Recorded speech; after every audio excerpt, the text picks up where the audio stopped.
म्हसळा ग्रामीण रुग्णालयात एकूण 25 पदे मंजूर आहेत।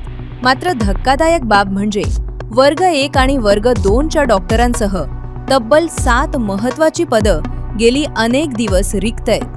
आज हे रुग्णालय दंतशल्य चिकित्सक, स्त्रीरोग तज्ज्ञ, फिजिशियन आणि ऑर्थोपेडिक अशा तज्ज्ञ डॉक्टरांशिवाय चालवले जात आहे।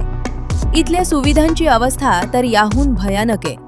रुग्णालयातील एक्स-रे मशीननं केवळ छातीचाच एक्स-रे निघतो, तर रुग्णांचा जीव वाचवणारी 108 रुग्णवाहिका महिन्यातून तब्बल 28 दिवस बंद असते। रुग्णालयात कोट्यवधींची CBC मशीन धुरखात पडू नये, तिचा साधा वापरही केला जात नाही।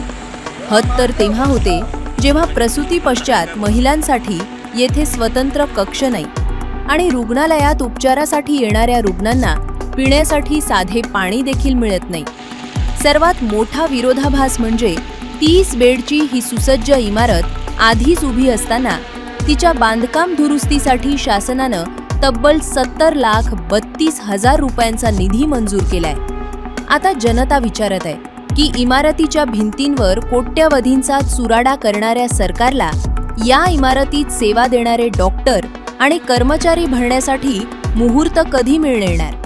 सुसज्ज इमारतीचा काय फायदा जर तिथे रुग्णांना उपचारच मिळणार नसतील?